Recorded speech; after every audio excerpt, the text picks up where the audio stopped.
Hi നമസ്കാരം, ഞാൻ പ്രിയങ്ക. എല്ലാവർക്കും പാഷൻ ഫ്രൂട്ട് കിച്ചണിലേക്ക് സ്വാഗതം. ഏതെങ്കിലും കൂട്ടുകാർ ഈ ചാനൽ ആദ്യമായിട്ടാണ് കാണുന്നത് എങ്കിൽ മറക്കാതെ ഒന്ന് സബ്സ്ക്രൈബ് ചെയ്തേക്കണേ. വീഡിയോ ഇഷ്ടപ്പെടുകയാണെങ്കിൽ എല്ലാവരും ഒന്ന് മറക്കാതെ ഒന്ന് ലൈക്ക് ചെയ്യണം. അതുപോലെ തന്നെ ഈ വീഡിയോ ഫുള്ളായിട്ടൊന്ന് വാച്ച് ചെയ്ത് സപ്പോർട്ട് ചെയ്യാനും മറക്കല്ലേ. ഞാനിവിടെ തയ്യാറാക്കാൻ പോകുന്നത് വെണ്ടയ്ക്ക മെഴുക്ക് പുരട്ടിയാണ്. ഒട്ടും വഴുവഴുപ്പില്ലാതെ നല്ല പെർഫെക്റ്റായിട്ട് നമുക്ക് ഈ റെസിപ്പി എങ്ങനെ തയ്യാറാക്കുന്നത് നോക്കാം. ചില മെഴുക്ക് പുരട്ടിയൊക്കെ നമ്മൾ തയ്യാറാക്കുമ്പോൾ വെണ്ടയ്ക്ക ഉപയോഗിച്ചിട്ട് തയ്യാറാക്കുമ്പോൾ നല്ല വഴുവഴുപ്പുണ്ടാവും. അപ്പോൾ ഇത് തയ്യാറാക്കുമ്പോൾ വഴുവഴുപ്പ് ഒട്ടുമില്ലാതെയാണ് നമുക്ക് തയ്യാറാക്കിയെടുക്കാൻ പറ്റുന്നത്. അപ്പം നമുക്കിതെങ്ങനെ തയ്യാറാക്കാൻ നോക്കിയാലോ. അതിനായിട്ട് കുറച്ച് വെണ്ടയ്ക്ക ഇതുപോലെ നരിഞ്ഞെടുത്തിട്ടുണ്ട്. ഇതിനകത്തോട്ട് ഒരു അരമുറി സവാള നീളത്തിൽ അരിഞ്ഞ് ചേർത്ത് കൊടുക്കാം. എരിവിനാവശ്യമായിട്ടുള്ള പച്ചമുളക് ചേർത്ത് കൊടുക്കാം. ഒരു 4 പച്ചമുളക് ഞാൻ ചേർത്ത് കൊടുക്കുന്നുണ്ട്. ഇനി ഇതിനകത്തോട്ട് ഒരു അര സ്പൂൺ അളവിൽ ഗരം മസാല പൊടിച്ച് ചേർക്കാം. 1/4 സ്പൂൺ അളവിൽ മഞ്ഞൾ പൊടി ചേർത്ത് കൊടുക്കാം. ഗരം മസാല പൊടിയും കൂടി ചേർത്ത് കൊടുക്കുകയാണ്. ഇനി ഇതിനകത്തോട്ട് ഒരു 1/4 സ്പൂൺ അളവിൽ കുരുമുളക് പൊടി നിങ്ങളുടെ എരിവിനനുസരിച്ച് ചേർത്ത് കൊടുക്കാം. ആവശ്യത്തിനുള്ള ഉപ്പ് ചേർത്ത് കൊടുക്കാം.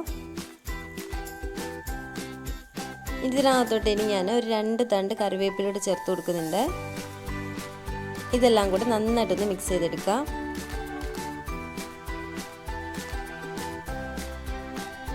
വെണ്ടയ്ക്കയെല്ലാം നന്നായിട്ടൊന്ന് മിക്സ് ചെയ്തെടുത്തിട്ടുണ്ട്.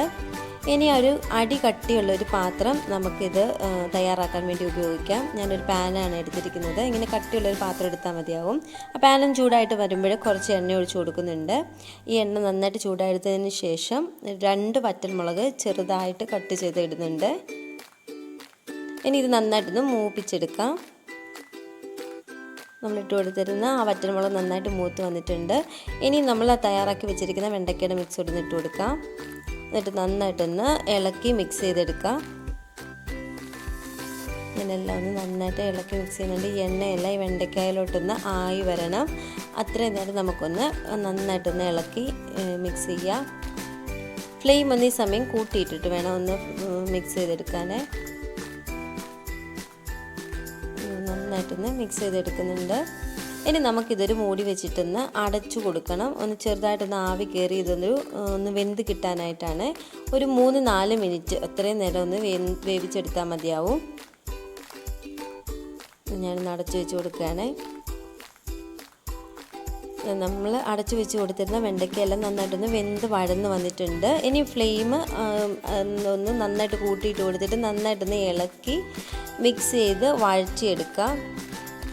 ഈ നന്നായിട്ട് ഫ്ലെയിം കൂട്ടിയിട്ട് കഴിയുമ്പോൾ ഈ വഴവഴുപ്പുണ്ടാകുന്ന അവസ്ഥയൊന്ന് മാറിയിട്ട് ഇതെല്ലാം ഒന്ന് നന്നായിട്ട് വിട്ട് കിട്ടും. ആ സമയം വരെ നമുക്കിത് നന്നായിട്ടൊന്ന് വഴറ്റിയെടുക്കാം. ഇത് കളറൊക്കെ ഒന്ന് മാറി ഒരു ബ്രൗൺ കളറിലോട്ടാവുന്നിടം വരെ, ഒത്തിരി കരിഞ്ഞു പോലെ കിട്ടും. ഇതുപോലെ കിട്ടണം. നമ്മുടെ വെണ്ടയ്ക്ക മെഴുക്കുവരട്ടിയുടെ റെഡി ആയിട്ടുണ്ട്. വളരെ പെട്ടെന്ന് സിമ്പിളായിട്ട് തയ്യാറാക്കിയെടുക്കാൻ പറ്റുന്ന റെസിപ്പിയാണ്. അപ്പോൾ എല്ലാവരും ഒന്ന് ട്രൈ ചെയ്ത് നോക്കണേ.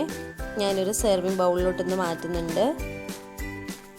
നല്ല ചൂട് ചോറിൻ്റെ കൂടെ നമുക്ക് സെർവ് ചെയ്യാൻ പറ്റിയ ഒരു റെസിപ്പിയാണ്. എല്ലാവരും ട്രൈ ചെയ്തിട്ട് ഫീഡ്ബാക്ക് കമൻറ്റ് ബോക്സിൽ അറിയിക്കാൻ മറക്കല്ലേ.